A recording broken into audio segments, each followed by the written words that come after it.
Come on. Do I sound like I'm joking? Do I sound like I'm playing? When you look into my eyes, you understand what I'm saying? Let me say it to you slowly, and it may sound scandalous. I don't think that you can handle this. Once again, we are on. I am the TheMoJoKing. He is the great Mike Steph, and we are Hidden Gems Football, brought to you by the Mighty 19 Media Group.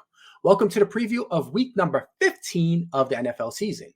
But before we start, we'd like to thank you. Yes, you. Whether you're watching on YouTube or listening on your favorite platform, thank you for being here with us. We survive, we thrive because of you. Please like, subscribe, comment, and definitely, and I mean it, tell a friend or two. We need to build up an audience. Mike Steph, how are you today? I'll be all right if I could actually locate the camera. Could I just start doing all this stuff? And I'm like, dog, all this is off the screen. But no, I'm doing okay. I'm doing okay. I can't complain. Get ready for the holiday season. Which would be great if FedEx ever comes and picks up their package that they damaged. But besides that, I'm doing good. How about you, Mo? I'm doing better than you because I don't have to deal with FedEx. Lucky you. Lucky you. All right, Mike Steph, what is your one big thing for the week? The focus of my one big thing is the late game actions and the post game comments of Patrick Mahomes and Andy Reid. A potential phenomenal go-ahead touchdown for the ages was deemed null and void due to an offensive offside penalty against your favorite former wide receiver and mine, Kadarius Toney. The same wide receiver who, to be honest, to tell you the truth, has been a bust this season. He started the first game of the season single-handedly, costing his team with crucial drops, especially in the penultimate drive of the game against the Detroit Lions on opening night.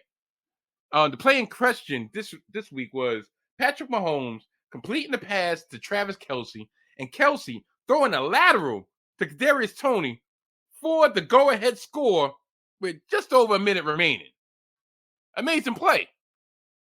But obscured in the mayhem was the fact that Kadarius Toney was available to receive this lateral due to his actual loafing on the play, which was pointed out by Ryan Clark of ESPN. When Kelce got the ball, he had 3 defenders around him. And you just see Kadarius Toney just like chilling there. And Travis Kelce's like, you know what? You standing there? Here, you take it. And then he ran into the touchdown, like he ran into the end zone like he did something. Patrick Mahomes lost it on the sideline after this play was called back, throwing a tantrum and cursing the officials out. Immediately after the final gun, he continued his kvetching to the victorious quarterback of the game, Josh Allen. During the post-game press conference, he pretty much blamed the call as the reason they lost the game, saying, just let the players play, man. You can't have the officials, costing us the game. That was a beautiful play. Come on, why do the officials always got to put their 2 cents into the game? Just let us play. Was it really a flag? Yeah, it was. He was like 2 yards over the line of scrimmage. Now, this rings hollow to me due to the fact that the amount of questionable calls that the Chiefs have benefited over the last couple years, specifically in the Super Bowl against my beloved Philadelphia Eagles, a pass interference call that officially iced the game in the Super Bowl. How about that late hit in the championship game against the Cincinnati Bengals? Or the phantom pass interference that was called against my beloved Jets that overturned a potential game-turning interception back in week 4, week 5 of the season on Sunday Night Football, a.k.a. the Travis Kelce Taylor Swift Bowl. And you can look back at every season and look at certain plays that went in their favor that allow him to be in that position. For him to be so bent out of shape was just a little bit overboard to me, when his eyes should be directed at the receivers who have let him down all season long. Or the lack of Eric Bieniemy being on the staff, being as glaring as it has due to their offensive struggles. Very disappointed am I to see Patrick Mahomes react in this way. Like, I'm willing to give him a pass due to the fact that it's the first slightly egregious act of his career. So I'll give him a pass. But this bears looking into further if this becomes a regular occurrence. And that, my friends, is my one big thing. Yo, what's up? I'm Desmond, and I'm the host of Hip to the Games, a podcast from 19 Media Group, where the brilliance of basketball and hip-hop's past and present is genuinely appreciated. Join me every other Friday as we celebrate some of the greatest artists, albums, moments, songs, bars, punchlines, NBA teams, players, just anything and everything to do with the game of rap and the game of basketball. See, if you like basketball and hip-hop, that means you're hip to the games. But no matter where you fall on that spectrum, I encourage you to join the fun every other Friday on your favorite podcast platform, courtesy of the great 19 Media Group.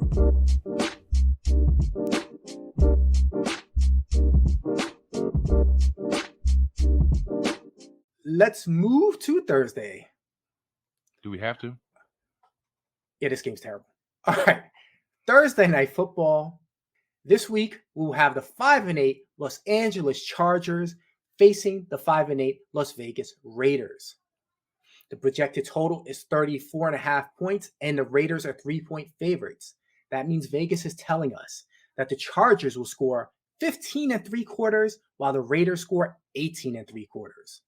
Part of the reason the Raiders are favorites is because Justin Herbert, star quarterback, at least used to be a star, has a broken finger and is out the rest of the season. In his place will be Easton Stick, who will take over. Keenan Allen, wide receiver extraordinaire, is also questionable with a heel injury. Meanwhile, their starting tight end, Gerald Everett, is also limited with a hip injury. Questionable is their offensive lineman, Zion Johnson. Meanwhile, on the defensive end, they have injuries there. Nick Williams, Sebastian Joseph Day, and Dean Leonard are all questionable. On the Raiders side, they're looking healthier, but they have issues too, as Josh Jacobs is questionable because of a quad injury. And they also have offensive line issues. Left tackle Colton Miller and center Andre James are questionable. On the defensive end, their best player is also questionable, Max Crosby. So it's very possible we won't see Justin Herbert, Keenan Allen, Max Crosby, or Josh Jacobs in this game. This could be the most amazing Thursday of them all. Like Steph, who you got winning this game? Thursday night football is what we do, so therefore we're going to bring it to you. Whether it's the greatest or whether it's the piece of dreck like the one game we're discussing right now, because there's like no star factor.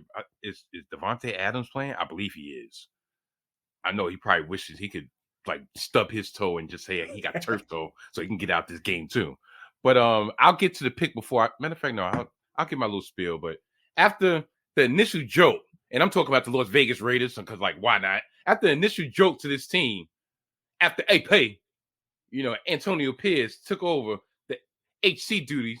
Yeah, HC is head coach duties for those who don't know. Leading them to back-to-back victories over the New York teams, aka the New York G-Men and the New York Jets. The Raiders have fell back to earth, currently standing, as you said, at the record of 5-8. Their latest loss was against the Minnesota Vikings at home, 3-0. Yeah, I'm surprised too. I just found that out last night. Like, yo, they lost 3-0. Like, darn, they don't have no offense, do they? Now, the Chargers, on the other hand, they enter the game at the same record, and hopefully it'll be enough to finally get Brandon Staley out the paint. I'm looking forward to what? A 5-12 season, baby.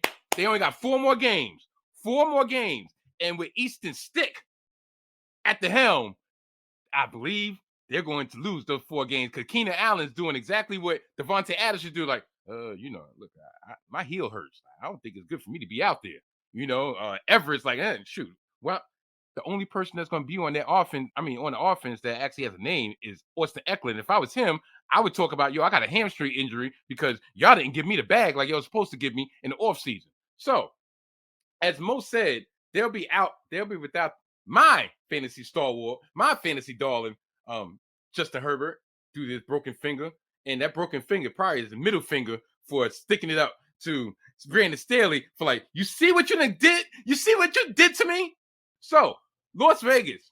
I'm going to go Las Vegas to cover the spread 3 because they got Mr. O'Donnell behind center. And the over-under, I'm going to go under because neither one of these teams are going to be able to score, but I think the Raiders are going to be able to score more than Eastern Stick and the people. So, yeah, that's my pick. Yeah, this game is a tragedy. It's going to be on national TV. Everybody who wants to watch football is going to have to watch it. And I like the bad games, but this looks terrible. I mean, look at this. Between these two teams, in the last 10 games, they are combined 3-7. The Jets got beat by both of these teams, and the Raiders beat the Giants. So those 3 wins out of their last combined 10 games have all been by New York teams. Ain't that a... So the Raiders got shut out last week, and the Chargers have scored 23 points over the last 3 weeks. And that was with Herbert and with Keenan Allen, who may or may not play this week. I think the first team that scores should get the automatic win. I'm definitely taking the under. Although, like I said with the Patriots game last week or the week before, when the total is this low, it gets kind of dangerous because you could just the game could go over in the first half. You could just set your money on fire. But I don't think it's possible this time. I think this is going to be a punt fest. And I don't trust either one of these teams. I think I'm going to take the Chargers just because of the 3 points. I think the final score is going to be 2-0. Okay. Don't let Antonio Pierce get wind of that. Yeah, he has ways to find out. You know, he got informants all over the country. We done spent way too much time on this game. Yes. Moving along. Are you ready to step up your style without compromising the planet? Introducing the exciting partnership between BlueView Footwear and the 19 Media Group Network. Just visit bit.ly/BlueView19 to start your sustainable style journey. Our friends over at BlueView Footwear are renowned for introducing the world's first fully biodegradable sneaker. By using plant-based plastics, they are leading a revolution in cleaner materials and manufacturing. They have sleek and contemporary styles that cater to a wide range of tastes. BlueView Footwear believes that fashion and sustainability can coexist harmoniously. Explore their incredible collection of eco-friendly footwear by visiting bit.ly/BlueView19. If you let us know you made a purchase, we'll shout you out on our next show. Again, just visit bit.ly/BlueView19 today, and you'll see the ultimate collaboration of fashion, sustainability, and media excellence. All right, Steph. We're moving to Saturday. It's towards the end of the season, and we're finally getting some Saturday games. And we're getting a game that has a lot of playoff implications here. That is Saturday night. The Denver Broncos, who are 7-6, are going to Detroit to face the 9-4 Lions. Vegas projects the total to be 47.5 points here and have the Lions as 5-point favorites. That means that Vegas is saying that the score will potentially be the Broncos 21 1/4, while the Lions score 26 1/4. As far as injuries, on Denver's side, linebacker Nick Bonito has a knee injury and he is questionable. And safety PJ Locke has a neck injury and is also questionable. On Detroit's side, they have some offensive line issues. Left tackle Taylor Decker and center Frank Ragnow are both questionable. Mike Steph, this game is going to mean a lot. As far as these teams' chances to get in the playoffs, who do you like? Okay, the Broncos have won 6 out of the last 7 games and are currently in the middle of a hotly contested race for the last 3, well, should I say the only 3 wild card spots in the AFC. Did you know that there's a combined 9 teams in the AFC that are either 8-5 or 7-6 in the bunched up conference? Now, conversely, the Lions have lost 2 out of 3. Well, lost their last 2 out of 3 games, both to losing teams in their division. The worst coming against the Bears this past Sunday on the road, 28-13. Now, the culprit to this downturn for the Lions have been the defense, because they're giving up an average of 29 points a game in those last, in the last 5 games. Now, this has been against the Bears twice, the Saints, the aforementioned Chargers, and the Green Bay Packers. Dan Campbell said after the last loss that there would be more accountability asked from this team to get back on track. Now, with you saying that Detroit's offensive line is potentially compromised due to 2/5 of their offensive line being labeled as questionable for this upcoming game, that actually leads me to go against my initial pick. I was going to go Lions, which go to cover the spread by 5. Denver's defense, even though they got off to a horrendous start, they have pulled everything back together. They're more closely resembling the top 5, top 10 unit that they've been in the years past. And I believe that their defense will be able to potentially force Jared Goff into enough errors to keep this game close. Because Jared Goff has kind of reverted back to being a turnover machine, mistake-laden quarterback that he was in the past, and not the MVP candidate that he was at the beginning of the season. So with all that being said, I believe the Denver Broncos will go against the spread. So I think I'll take the Denver Broncos plus 5. And as for that over-under, something's telling me to lean over. But if Denver is to win this game, and, Russell Wilson, for all the jokes that have been thrown toward him, he's had a pretty stellar year, if you want to really be blunt. But they have been a low-scoring team. So in order for them to actually be competitive, they need to keep the score within the, what's called low 20s. And that's what I believe is going to happen. So the over-under, I'll go under, and Denver against the spread plus 5. All right. I'm not going to hold anybody here. You literally stated all my arguments in its entirety. I think the game's going to stay close enough that I got the Broncos plus the 5. And because I think the Broncos will hold Jared Goff and all down enough to make it under, because I think that's the only way that Denver has a chance to win this, is they can't have it a shootout. And if it becomes a shootout, I think the Lions are going to blow them out. But since I don't think it's going to be that, I got Denver plus 5 and the under. Just to let y'all people know at home, we don't compare notes beforehand. Like, literally, we don't.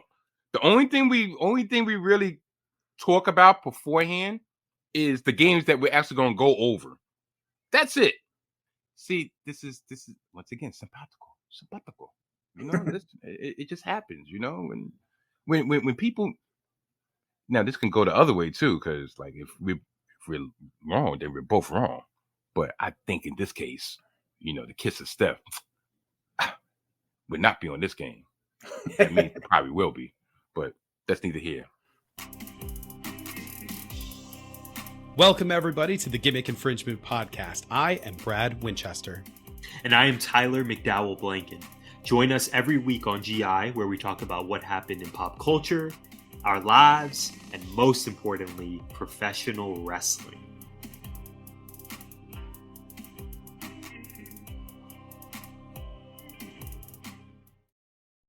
Well, moving on to the premier game of the week. That's Sunday afternoon. The 10-3 Dallas Cowboys are going to Buffalo to face the 7-6 Bills.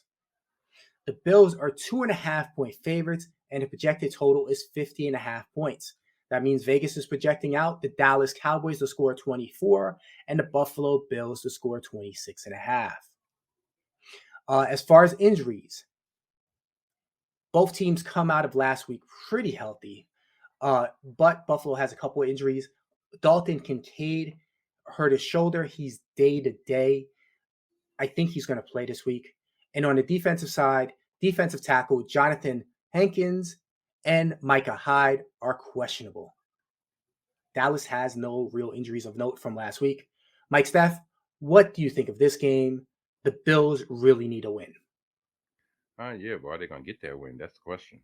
Now, the Cowboys, they have won 5 straight games since coming up 1 yard short against the Philadelphia Eagles at Philly 6 weeks ago. This past Sunday, they avenged that loss, whooping the Eagles in Jerry's World 33-13, giving them the lead in the NFC East. In that same 5-game span, Dak Prescott, the subject of my jokes and ridicule, has been on an MVP tear. He has thrown for 15 touchdowns and 1 interception in that span. That also was their first victory against the winning team. This would be their second game in a 4-game stretch against over 500 teams. Now, for the Bills, they're 3-3 in their last 6. The epitome of average. With their lone win versus a winning team coming, coincidentally, this past Sunday against the aforementioned Kansas City Chiefs.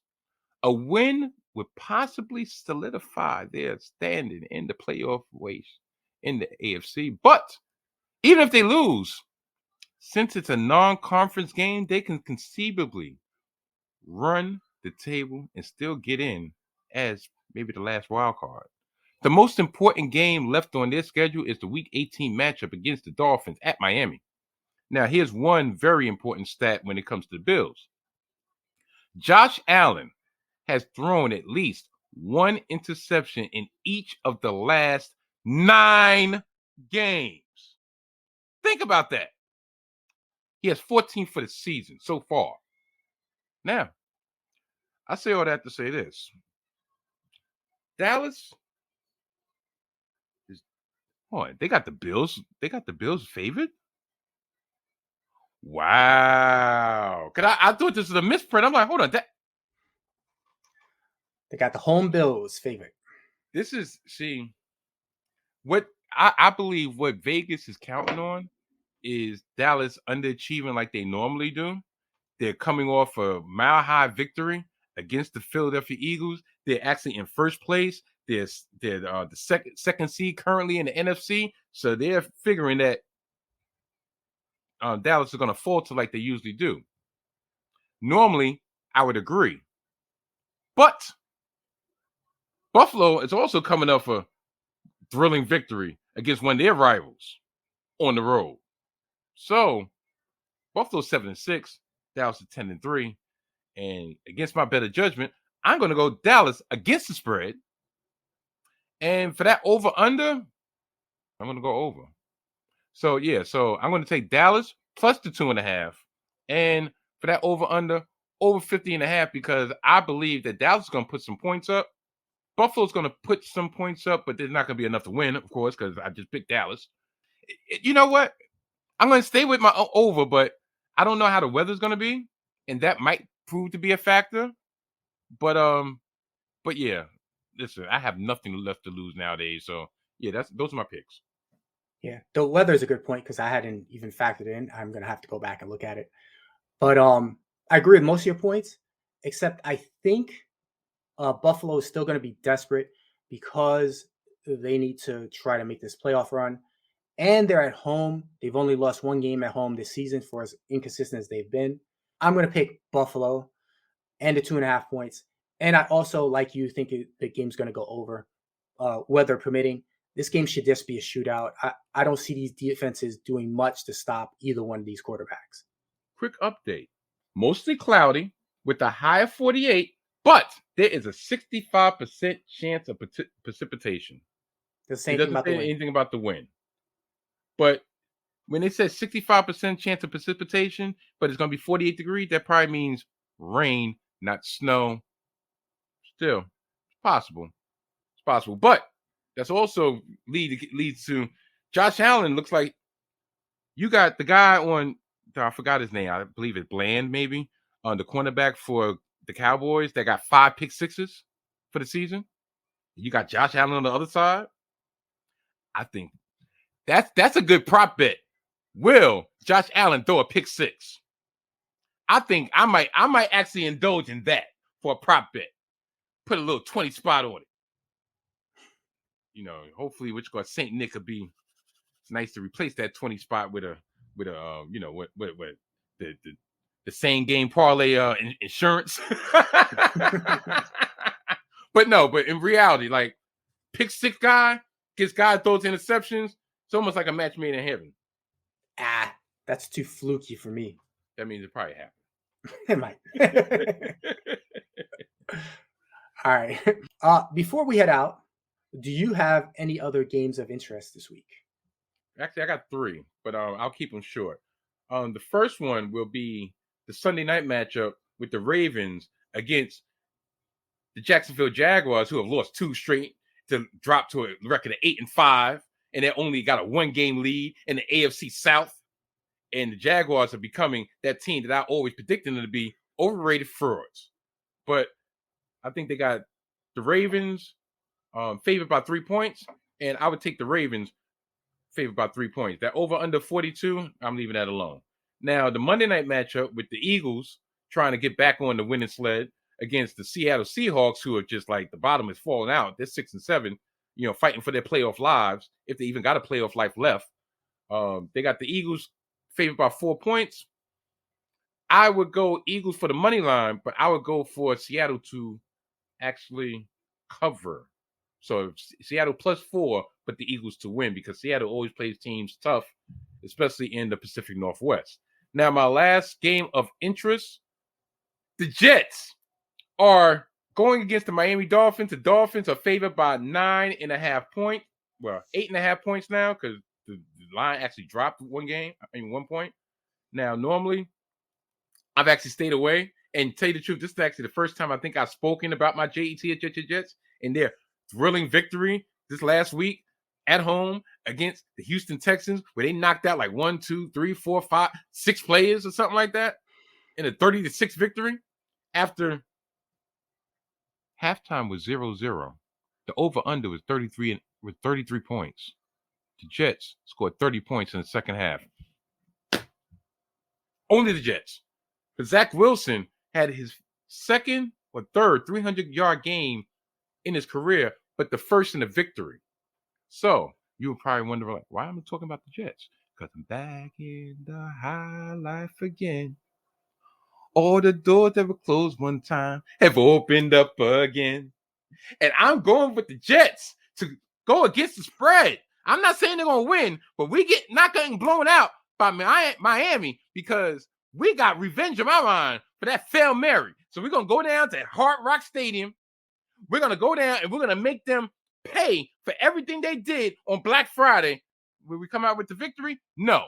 But we will make sure they don't. That 8.5, after what I saw this past Monday night, when they coughed up a 14-point lead with 3 minutes to go against the Tennessee Titans.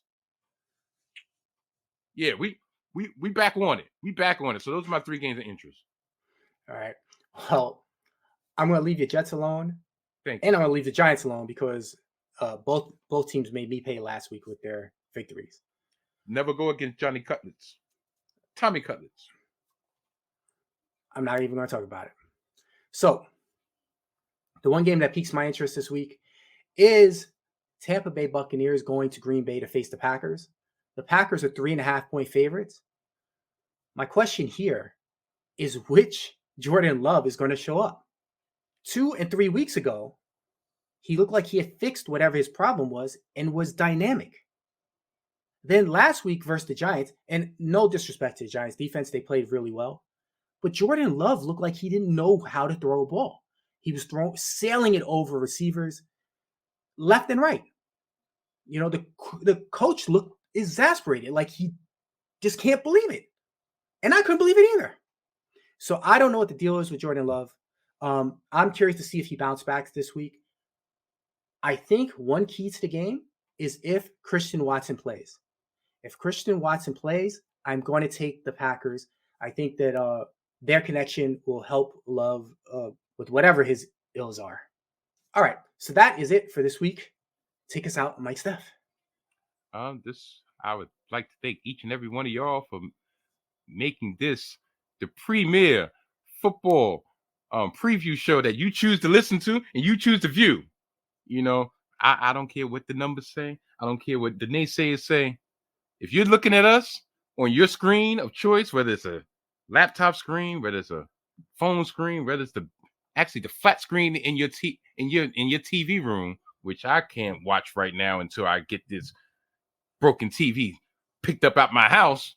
Regardless, we appreciate your patronage, greatly. So, with all that being said, this has been another edition of Hidden Gems Football. And Hidden Gems Football, it's been a podcast.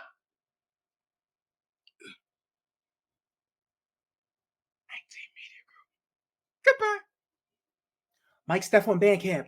Go get it. Oh, yeah. What he said. This is a 19 Media Group presentation. The over-under for that Jet game was 33. And it was 0-0 at half.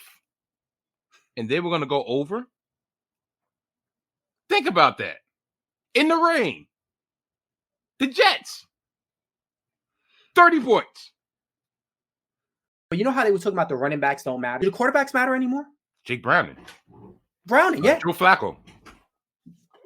Just picked him up off the street, like you said, right? Josh Dobbs / Nick Mullins. Yep. Now DeVito. DeVito keeps winning. Oh, yeah, DeVito. Like I said, Tommy Cutlets. How about you pay everybody else and not the quarterbacks now? Billy Zappi. All right, now you're going too far. All right. Yeah. Oh, you just naturally loud, bro. Well, I mean, that's besides the point. Not saying I wasn't thinking it, but see, that's why we simpatico, because you heard what I was you heard what the gears going in my mind, like, yeah, he took.